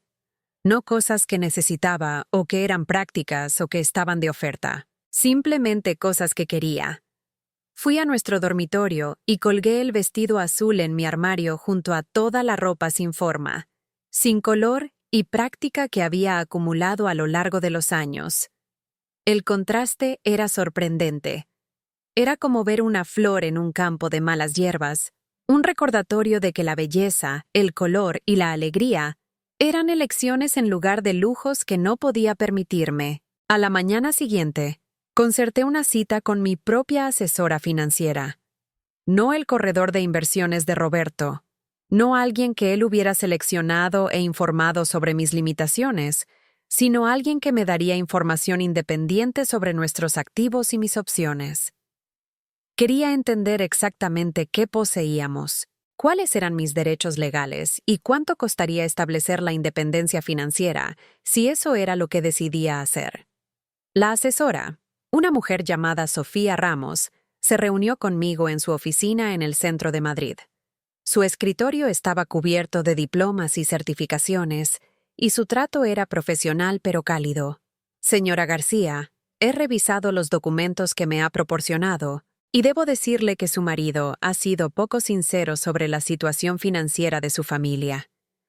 Basándome en lo que puedo ver aquí, tienen activos sustanciales que deberían haber estado generando ingresos y crecimiento para ambos durante muchos años. ¿Cuán sustanciales? Una estimación conservadora. Entre las carteras de inversión, las propiedades inmobiliarias y los activos de criptomonedas, estamos hablando de entre 2, 5 y 3 millones de euros en bienes gananciales. 3 millones de euros. Roberto había rebajado incluso su confesión, aparentemente incapaz de ser completamente honesto incluso cuando fue pillado en décadas de engaño. ¿Cuáles son mis opciones? Varias. Puede trabajar con su marido para reestructurar sus finanzas de modo que tengan igual acceso y control. Puede establecer cuentas separadas y dividir los activos de manera equitativa. Si el matrimonio no es salvable, puede solicitar la separación legal o el divorcio, y España es un estado de distribución equitativa, lo que significa que los bienes gananciales deben dividirse de manera justa independientemente de a nombre de quién estén las cuentas. ¿Qué me recomendaría? Le recomendaría que se tomara un tiempo para decidir qué tipo de vida quiere construir, y luego elija la estructura financiera que apoye esos objetivos. Pero, señora García, quiero que entienda algo importante. Este dinero le pertenece tanto a usted como a su marido. Usted fue una socia de pleno derecho en este matrimonio, aunque no fuera tratada como tal. Contribuyó a la estabilidad y el bienestar de la familia de maneras que hicieron posibles sus actividades de inversión. Tiene derechos legales y morales sobre estos activos y no necesita el permiso de nadie para ejercer esos derechos. Esa tarde, volví a sentar a Roberto en la mesa de nuestra cocina. Esta vez, era yo quien tenía los documentos extendidos frente a mí, y era yo quien tenía información que a él no se le había dado. Hoy me he reunido con una asesora financiera, dije. Sofía Ramos. Se especializa en ayudar a las mujeres a entender sus opciones financieras después de descubrir que sus maridos han estado tomando decisiones unilaterales sobre los bienes gananciales. El rostro de Roberto pasó por varias expresiones antes de decidirse por la resignación. ¿Qué te dijo? Que tenemos cerca de 3 millones de euros en activos, no los 2 millones que mencionaste. Que como tu esposa, tengo derechos legales sobre la mitad de todo lo adquirido durante nuestro matrimonio. Que el engaño financiero es motivo de separación legal en España. Y que tengo varias opciones sobre cómo proceder. ¿Qué opciones? Puedo trabajar contigo para reestructurar nuestras finanzas de modo que ambos tengamos igual acceso y control. Puedo establecer mis propias cuentas y tomar mi parte de nuestros activos para gestionarla de forma independiente. O puedo solicitar la separación legal y dejar que los tribunales determinen cómo se debe dividir nuestra propiedad. ¿Qué quieres hacer? Era la primera vez en todo nuestro matrimonio que Roberto me preguntaba qué quería hacer sobre un asunto financiero. La pregunta fue tan sin precedentes que casi no supe cómo responder. Quiero viajar, dije finalmente. Quiero ver Europa, como solíamos hablar cuando éramos jóvenes. Quiero comer en restaurantes que sirvan comida que nunca he probado. Quiero comprar ropa que me haga sentir guapa. Quiero ayudar a nuestros nietos con los gastos de la universidad. Quiero contribuir a causas que me importan. Quiero vivir como alguien que tiene opciones en lugar de alguien que tiene que apañárselas con lo que le dan. ¿Podemos hacer esas cosas? ¿Podemos? Porque durante los últimos 20 años, cada vez que he mencionado viajar, o he sugerido que comiéramos en un sitio mejor, o he querido ayudar a los niños con los gastos, me has explicado por qué no era práctico o asequible o apropiado. Me has entrenado para reducir mis deseos, para aceptar menos, para estar agradecida por lo que sea que decidieras que merecía. Estaba siendo financieramente responsable. Estabas siendo financieramente controlador. Hay una diferencia. Saqué una hoja de papel donde había escrito algunos cálculos con los que Sofía me había ayudado. Esto muestra cuáles han sido nuestros ingresos por inversiones en los últimos 5 años. Solo los dividendos e intereses, sin contar las ganancias de capital o la apreciación. Solo esos ingresos habrían sostenido un estilo de vida cómodo para ambos, incluyendo viajes, donaciones benéficas y ayuda a los miembros de la familia. Roberto estudió los números y pude verle calcular, probablemente tratando de averiguar cómo minimizar el impacto de la información. Pero si hubiéramos gastado ese dinero, no habría estado disponible para reinvertir. Las cuentas no habrían crecido al mismo ritmo. ¿Y qué? Tenemos 76 y 78 años, Roberto. No somos jóvenes de 25 años construyendo riqueza para el futuro. Nosotros somos el futuro. Este es el momento en que se suponía que debíamos disfrutar de los recursos que acumulamos durante nuestros años de trabajo. En cambio, nos has mantenido viviendo como jubilados empobrecidos mientras nuestro dinero está en cuentas generando más dinero que nunca usaremos. ¿Y si te pones enferma y necesitas cuidados caros? Entonces usaremos parte de nuestros 3 millones de euros para pagarlos. ¿Y si te pones enfermo tú? ¿Y si uno de nosotros muere mañana? ¿Y si pasamos los próximos 5 años viviendo como mendigos solo para descubrir que desperdiciamos nuestros últimos años sanos cuando podríamos haber estado viendo el mundo, ayudando a nuestra familia y disfrutando de los frutos de décadas de trabajo y ahorro? Las preguntas parecieron desconcertarlo genuinamente, como si nunca hubiera considerado que el dinero podría ser para usarlo en lugar de solo acumularlo. Se me ocurrió que Roberto podría haberse centrado tanto en construir riqueza que había olvidado por qué la gente construye riqueza en primer lugar. He tomado algunas decisiones. Continué. Voy a abrir mi propia cuenta bancaria y voy a transferir la mitad de nuestros activos líquidos a ella. Voy a ponerme como cotitular en todas las cuentas de inversión y voy a configurar un acceso automático a los ingresos mensuales de nuestras carteras. También estoy planeando un viaje a Italia en otoño, y voy a ir, vengas conmigo o no. ¿Italia? Florencia, Roma, quizás Venecia, todos los lugares que solíamos hablar de visitar. Tengo 76 años, Roberto. Si espero a que decidas que soy lo suficientemente sofisticada para los viajes internacionales, seré demasiado vieja para disfrutarlo. ¿Cuánto tiempo te irías? ¿2 semanas? ¿Quizás 3? ¿El tiempo suficiente para ver algo de arte, comer algo de auténtica comida italiana y recordar lo que se siente al despertarse emocionado por el día que tienes por delante? Eso suena caro. Es caro. También es fácilmente asequible, dada nuestra situación financiera. La cuestión no es si podemos permitírnoslo. La cuestión es si vas a apoyar mi decisión de usar nuestro dinero para algo que me traerá alegría. O si vas a tratar de disuadirme como me has disuadido de todo lo demás que he querido alguna vez. Se quedó en silencio durante mucho tiempo, mirando los documentos financieros esparcidos entre nosotros. Finalmente, dijo: «Podría ir contigo». La oferta me sorprendió. ¿Quieres venir conmigo? No lo sé, quizás. Nunca he pensado realmente en viajar al extranjero. ¿Por qué has estado demasiado ocupado ocultando dinero a tu esposa? Porque he estado centrado en construir seguridad para nuestro futuro. Roberto, estamos seguros. No solo estamos seguros, somos ricos. Tenemos más dinero del que la mayoría de la gente sueña con tener. Podríamos viajar en primera clase, alojarnos en hoteles de lujo, comer en los mejores restaurantes, y aún así nos quedaría más dinero del que podríamos gastar en varias vidas. Lo único que nos impide disfrutar de nuestra riqueza es tu incapacidad para creer que merecemos disfrutarla. Yo me lo merezco, dijo a la defensiva. Lo trabajé. Entonces, ¿por qué has estado viviendo como si fuéramos pobres? La pregunta lo detuvo en seco. Se quedó allí sentado durante varios minutos, pareciendo genuinamente confundido, como si nunca hubiera considerado la desconexión entre acumular riqueza y beneficiarse realmente de ella.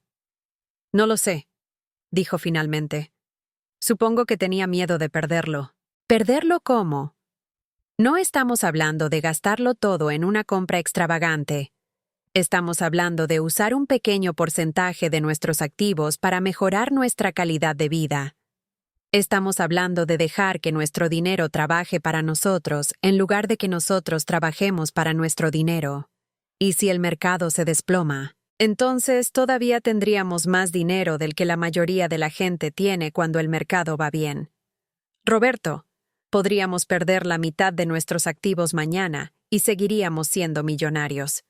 Podríamos cometer todos los errores financieros que temes que cometa y aún así vivir cómodamente el resto de nuestras vidas. Eso pareció sorprenderlo genuinamente. ¿De verdad? De verdad. Tu estrategia de inversión ha sido tan exitosa que podríamos permitirnos cometer errores significativos y aún así estar bien. Podríamos permitirnos ser generosos con los miembros de la familia, dar dinero a causas que nos importan, gastar en cosas que nos traen alegría, y todavía tendríamos más seguridad financiera que el 99% de la población. Vi algo cambiar en su expresión entonces, como si estuviera viendo nuestra situación claramente por primera vez. Nunca lo había pensado de esa manera. ¿Por qué has estado tan centrado en acumular y proteger la riqueza que olvidaste? ¿Por qué la gente quiere ser rica en primer lugar? La mayoría de la gente no quiere dinero por el simple hecho de tener dinero, Roberto. Quieren dinero porque compra libertad, opciones, experiencias, seguridad, la capacidad de ayudar a las personas que aman. Has tenido tanto éxito acumulando dinero que podrías permitirte ser increíblemente generoso y aún así morir rico. Pero en cambio, has elegido acaparar recursos que nunca usaremos mientras nos niegas a ambos las experiencias y oportunidades que se suponía que el dinero debía proporcionar. Durante las siguientes semanas, algo comenzó a cambiar en nuestra casa. Roberto empezó a pedir mi opinión sobre cosas que nunca antes me había consultado. Me mostró los extractos de inversión en lugar de esconderlos. Habló de posibilidades de viaje en lugar de descartarlas como poco prácticas. Pero el cambio se sentía tentativo, fingido, como si estuviera tratando de convencerme de que abandonara mis planes de independencia en lugar de reconsiderar genuinamente su enfoque de nuestro matrimonio y nuestras finanzas. Cuando mencioné la apertura de mis propias cuentas, encontró razones por las que eso sería complicado. Cuando hablé del viaje a Italia, sugirió alternativas menos costosas que serían más prácticas para gente de nuestra edad. Quedó claro que Roberto estaba dispuesto a hacer pequeños ajustes para evitar cambios mayores, pero no estaba preparado para alterar fundamentalmente la dinámica de poder que había caracterizado nuestro matrimonio durante décadas. Estaba dispuesto a compartir más información conmigo, pero todavía quería mantener el control último sobre las decisiones financieras. Estaba dispuesto a gastar más dinero en nuestro estilo de vida, pero solo en gastos que él aprobara y en cantidades que considerara razonables. El punto de inflexión llegó durante una conversación sobre los gastos universitarios de nuestros nietos. Nuestra hija Sara había mencionado que su hija mayor, Emma, estaba mirando universidades, pero necesitaría ayuda financiera para poder pagar la matrícula en sus escuelas preferidas. Deberíamos ayudar con eso, le dije a Roberto durante la cena una noche. ¿Ayudar cómo? Pagar su matrícula, cubrir su alojamiento y manutención, asegurarnos de que pueda ir a la universidad que elija sin graduarse con una deuda masiva. Roberto dejó su tenedor con la cuidadosa precisión que generalmente significaba que estaba a punto de explicar por qué algo era imposible. Eso costaría una fortuna. Costaría menos de lo que ganamos en ingresos de inversión en 6 meses. Pero si pagamos la educación de Emma, tendremos que pagar la educación de todos los nietos. Son 6 niños, Roberto. Incluso en universidades públicas, estamos hablando de cientos de miles de euros. Tenemos millones de euros, Roberto. Podríamos pagar para que los 6 nietos asistan a universidades privadas.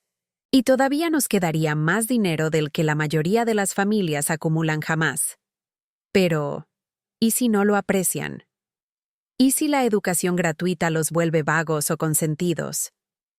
¿Y si eligen escuelas caras solo porque alguien más está pagando? ¿Y si se convierten en médicos, maestros o ingenieros porque pudieron obtener una educación sin endeudarse? ¿Y si recuerdan a sus abuelos como personas que hicieron posibles sus sueños? ¿Y si nuestro dinero realmente hace algo significativo en lugar de simplemente estar en cuentas haciéndose más grandes sin ningún propósito? Tiene que haber un propósito. El dinero sin propósito se desperdicia. El propósito es permitir que las personas que amamos construyan vidas mejores. El propósito es dar a nuestros nietos oportunidades que nosotros no tuvimos. El propósito es usar nuestros recursos para hacer el mundo un poco mejor para las personas que nos importan.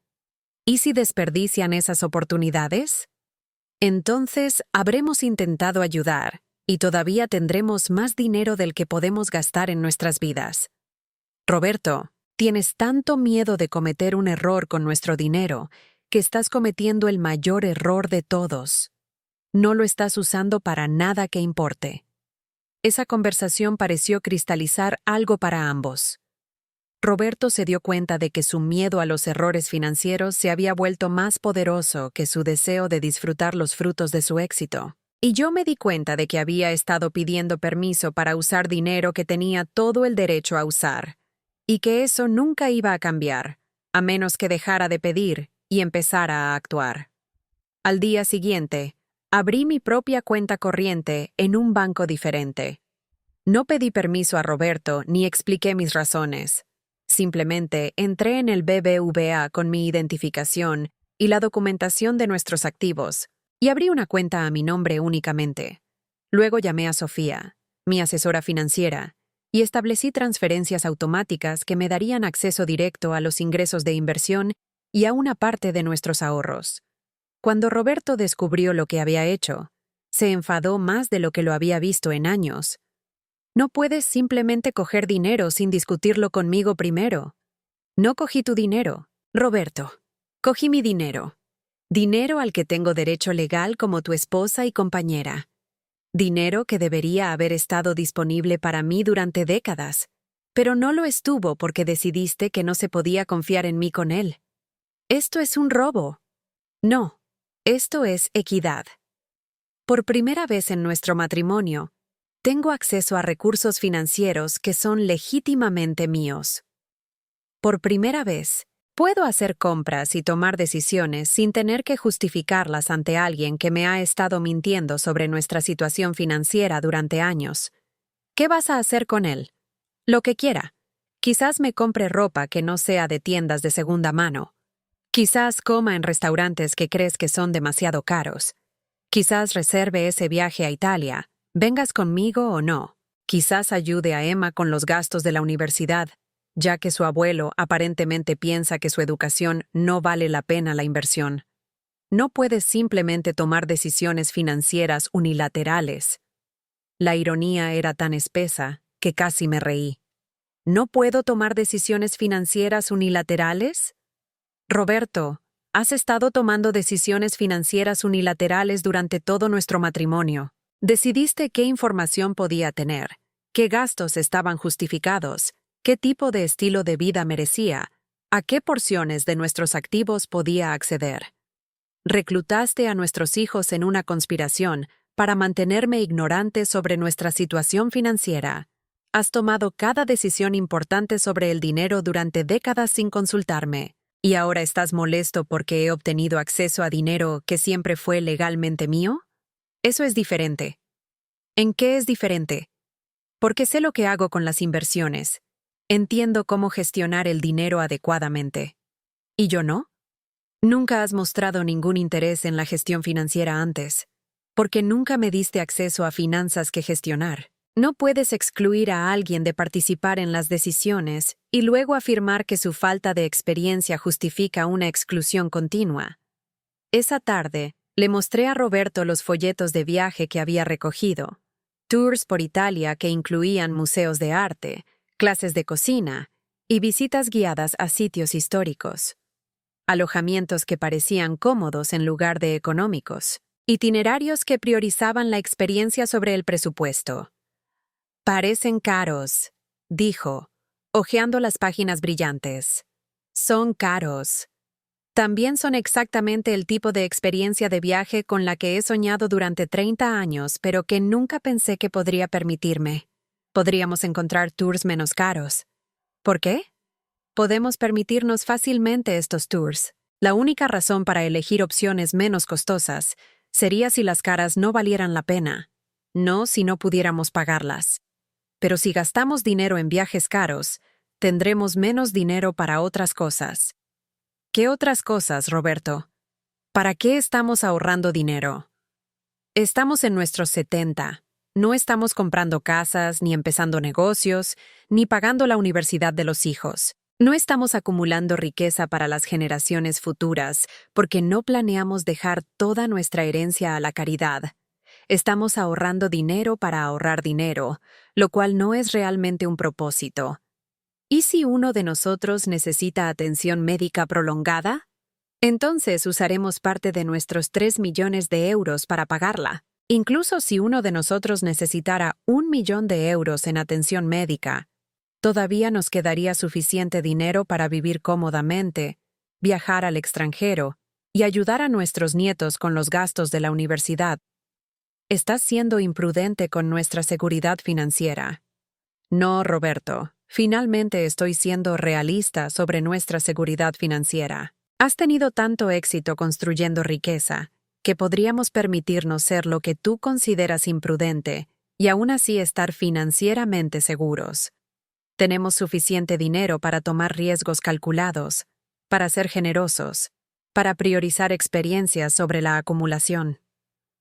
2 mañanas después, reservé el viaje a Italia.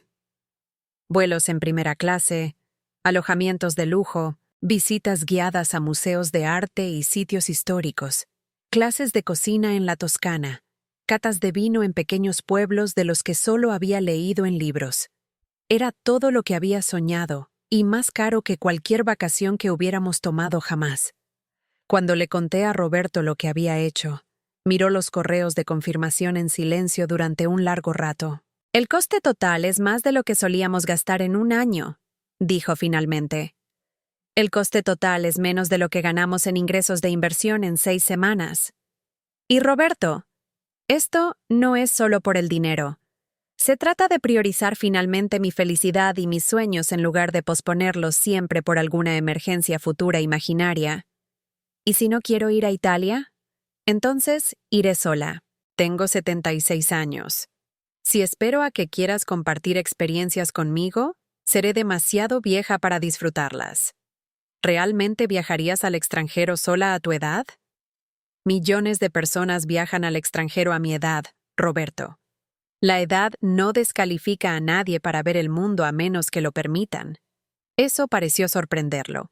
Me di cuenta de que había estado pensando en nosotros como personas mayores que eran demasiado viejas para la aventura, en lugar de como personas que finalmente habían acumulado los recursos para perseguir las experiencias con las que habíamos soñado cuando éramos más jóvenes.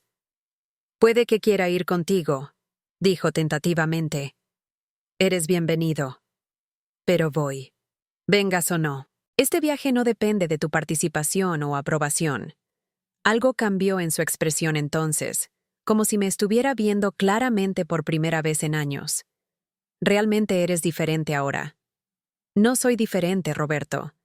Simplemente estoy actuando finalmente como alguien que tiene opciones en lugar de alguien que tiene que aceptar lo que otras personas decidan que merece». Las semanas previas al viaje a Italia fueron extrañas.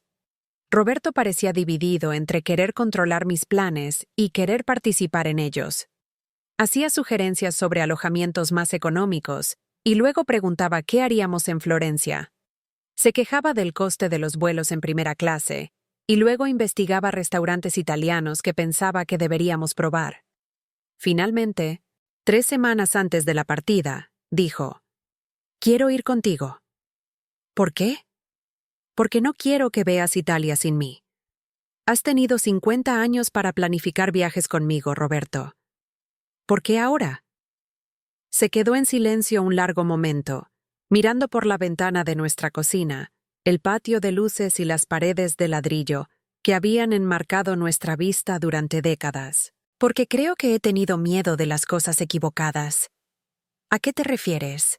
«Tenía miedo de perder dinero o hacer malas inversiones, o gastar recursos en cosas que no durarían.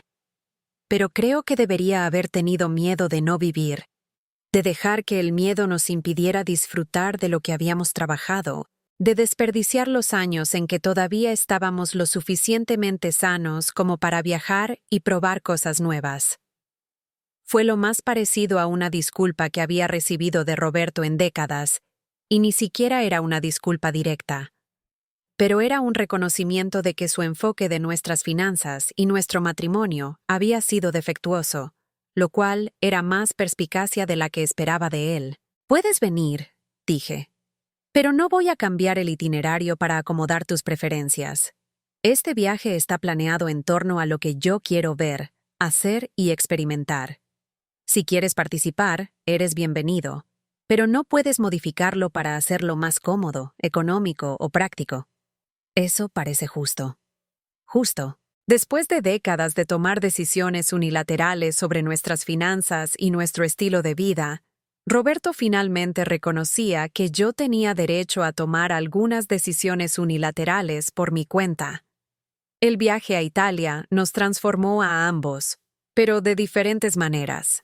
Para mí, fue la confirmación de que era capaz de navegar por el mundo de forma independiente, que podía disfrutar de experiencias que estaban completamente fuera de mi anterior zona de confort, que merecía belleza, aventura y lujo.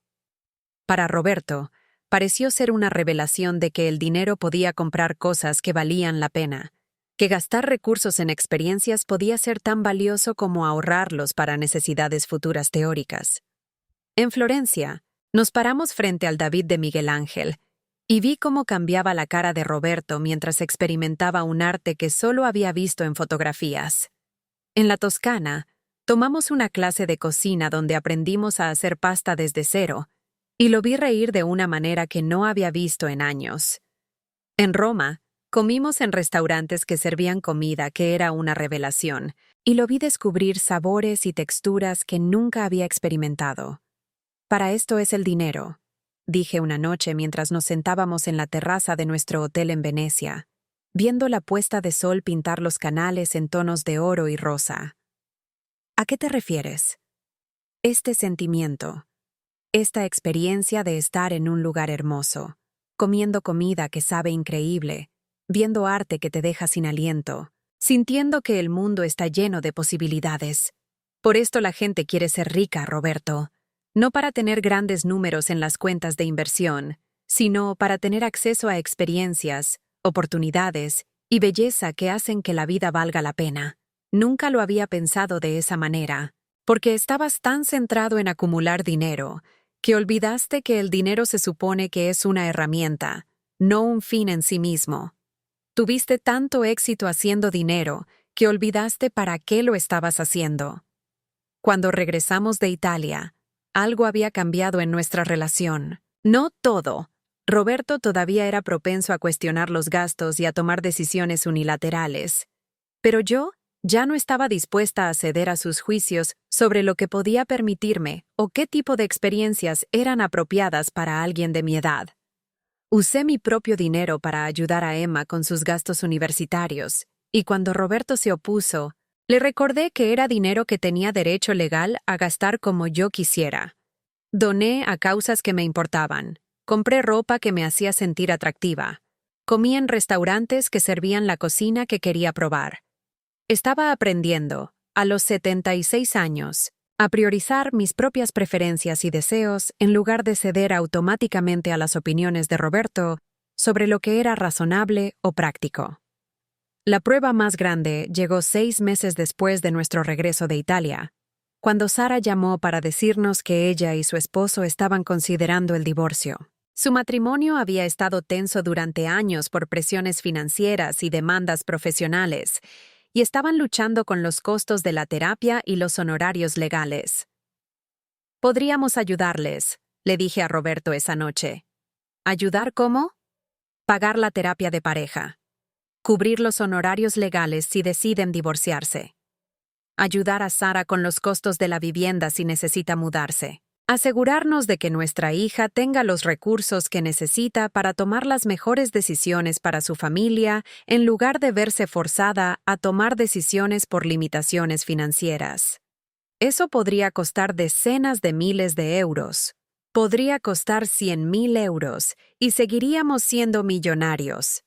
Roberto, esta es nuestra hija. Si no podemos usar nuestro dinero para ayudar a nuestros hijos en crisis importantes de la vida, ¿qué clase de padres somos? ¿Y si el dinero no resuelve sus problemas? Entonces al menos habremos intentado ayudar. Y nuestra hija sabrá que sus padres valoraron su felicidad y bienestar más de lo que valoraron mantener el dinero en cuentas de inversión. ¿Y si ayudarles los hace dependientes de nosotros? ¿Y si no ayudarles los hace sentir abandonados y sin apoyo durante uno de los periodos más difíciles de sus vidas? Después de una larga pausa, Roberto dijo: ¿Cuánto crees que deberíamos ofrecer? Fue la primera vez que pidió mi opinión sobre una decisión financiera importante en lugar de decirme cuál era su decisión. Fue la primera vez que me trató como una socia cuyo juicio respetaba en lugar de una dependiente cuyas solicitudes evaluaba. Lo que necesiten, dije. Empezamos con los costos de la terapia y vemos qué más surge. No establecemos límites arbitrarios basados en lo que creemos que deberían necesitar. Simplemente ayudamos, y seguimos ayudando hasta que ya no necesiten ayuda. Eso es un cheque en blanco. Eso es lo que los padres hacen por sus hijos cuando tienen los recursos para hacerlo. Terminamos gastando 47.000 euros ayudando a Sara en su divorcio.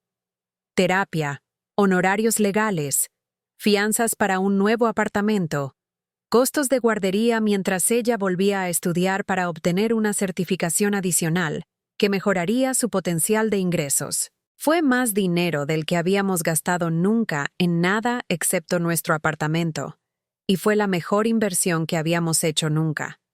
No porque garantizara ningún resultado en particular, el matrimonio de Sara no era salvable, a pesar de meses de terapia, sino porque permitió a nuestra hija tomar decisiones basadas en lo que era mejor para su familia, en lugar de lo que podía permitirse. Le permitió terminar un matrimonio infeliz con dignidad en lugar de quedar atrapada por la desesperación financiera. Permitió a nuestros nietos mantener la estabilidad durante una transición difícil en lugar de verse forzados a la pobreza, porque sus padres no podían pagar una representación legal. Lo más importante, nos permitió ser el tipo de padres que siempre habíamos querido ser, pero no podíamos permitirnos ser cuando pensábamos que el dinero era escaso. Por primera vez en nuestra relación, pudimos ayudar a nuestra hija sin considerar el costo, sin sopesar sus necesidades frente a nuestra propia seguridad financiera, sin hacerla sentir culpable por requerir ayuda. Gracias, dijo Sara cuando lo peor de la crisis había pasado y estaba instalada en su nuevo apartamento con un trabajo que le gustaba y un acuerdo de custodia que funcionaba para todos. Sé que fue mucho dinero. No fue demasiado, le dije. Fue exactamente la cantidad correcta. Y Sara, quiero que sepas que tu padre y yo estamos muy orgullosos de cómo manejaste una situación difícil. Tomaste buenas decisiones, priorizaste el bienestar de tus hijos y pediste ayuda cuando la necesitaste. Eso es exactamente lo que esperamos que hicieras. Me sentí fatal pidiendo dinero. No pediste dinero, cariño. Pediste ayuda. Hay una diferencia. Después de colgar, Roberto dijo, «Eso sentó bien». ¿Qué sentó bien? Poder ayudar. Poder resolver problemas con dinero en lugar de crear problemas por no tener dinero. ¿Es eso lo que estábamos haciendo antes? ¿Crear problemas por no tener dinero que en realidad sí teníamos? Creo que sí. Se quedó en silencio un momento. Creo que estaba tan preocupado por no tener suficiente dinero que olvidé que se suponía que debíamos usar el dinero para mejorar la vida. Para nosotros y para las personas que amamos. Para nosotros y para las personas que amamos, asintió. Esa conversación ocurrió hace 2 años. Desde entonces, Roberto y yo hemos viajado a Francia, España y Marruecos. Hemos ayudado a los 6 nietos con los gastos de la universidad. Hemos donado a causas que nos importan. Hemos comido en restaurantes que priorizan la experiencia sobre la economía, y nos hemos mudado a un hermoso apartamento en un barrio nuevo con vistas al perfil de la ciudad, y espacio para que nuestros nietos nos visiten cómodamente. Roberto todavía lucha con gastar dinero en cosas que considera innecesarias, pero ya no intenta impedirme gastar dinero en cosas que considero importantes. Hemos encontrado un equilibrio que nos permite a ambos sentirnos financieramente seguros mientras usamos realmente nuestros recursos para mejorar nuestra calidad de vida y apoyar a las personas que nos importan. Más importante aún, hemos aprendido a tratarnos como socios iguales en nuestro matrimonio. Roberto me consulta ahora sobre las decisiones de inversión, y yo le consulto a él sobre los gastos importantes. Ambos tenemos acceso a toda la información financiera, y ambos tenemos fondos discrecionales que podemos usar sin necesitar la aprobación del otro. No es perfecto. 50 años de dinámicas financieras desiguales no desaparecen de la noche a la mañana, y Roberto a veces todavía actúa como si la riqueza requiriera su protección en lugar de nuestro disfrute. Pero es dramáticamente mejor que la relación que teníamos cuando yo vivía en una pobreza artificial, mientras él acumulaba una riqueza secreta.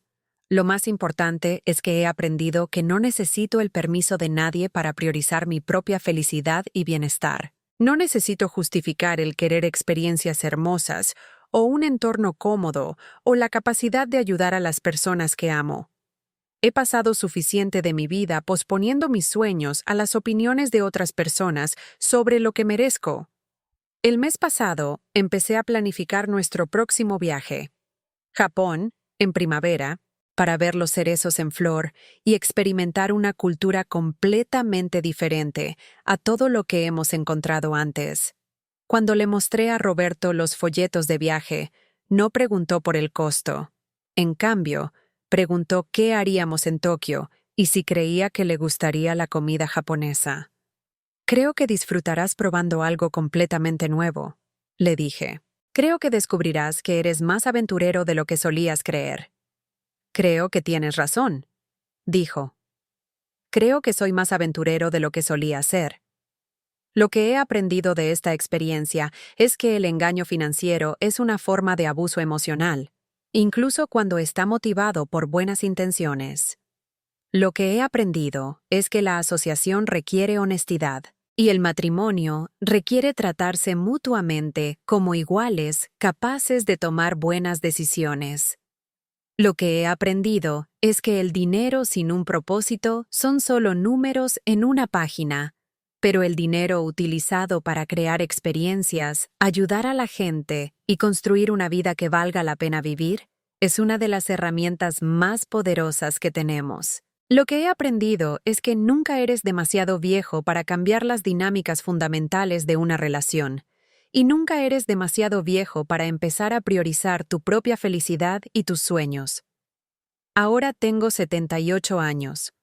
Roberto tiene 80. No sabemos cuántos años más tenemos para viajar y experimentar cosas nuevas y disfrutar de la riqueza que hemos acumulado durante décadas de trabajo y ahorro. Pero sabemos que esos años los pasaremos viviendo plenamente, en lugar de acaparar recursos para un futuro imaginario que puede que nunca llegue. Si estás en una relación donde otra persona controla el acceso a los recursos financieros, donde se toman decisiones importantes sin tu participación, donde tus sueños son descartados como poco prácticos o inapropiados, quiero que sepas que mereces algo mejor. Mereces honestidad, compañerismo, respeto y el derecho a participar en las decisiones sobre tu propia vida. Nunca eres demasiado viejo para exigir un mejor trato, para establecer tu independencia financiera, para perseguir experiencias que te traigan alegría. El dinero es una herramienta para construir la vida que quieres, no una puntuación que acumular por el mero hecho de acumular. No dejes que nadie te convenza de que eres demasiado viejo, demasiado inexperto o demasiado emocional para manejar la información financiera. No dejes que nadie te trate como si no fueras lo suficientemente sofisticado para la vida que tu dinero podría comprar. No dejes que nadie te mantenga en una pobreza artificial mientras acumula una riqueza que podría transformar tu experiencia del mundo. ¿Has descubierto alguna vez, tú o alguien que conoces, que un cónyuge o pareja ocultaba bienes significativos? ¿Te has encontrado alguna vez viviendo como si no pudieras permitirte experiencias que en realidad estaban dentro de tus posibilidades financieras? Me encantaría leer vuestras historias en los comentarios. A veces, compartir estas experiencias nos ayuda a darnos cuenta de que no estamos solos y que el engaño financiero es más común de lo que podríamos pensar. Si esta historia te ha conmovido, por favor, dale a me gusta y suscríbete. Me ayuda a llegar a otras personas que podrían necesitar escuchar que merecen honestidad, compañerismo y el derecho a disfrutar de los recursos que han ayudado a crear. Gracias por escuchar mi viaje del engaño a la liberación. Tu vida vale la pena vivirla plenamente, sin importar tu edad. Tus sueños valen la pena perseguirlos, sin importar lo que otras personas piensen que mereces. Tu felicidad importa, y no necesitas el permiso de nadie para priorizarla. Gracias por hacer este viaje conmigo.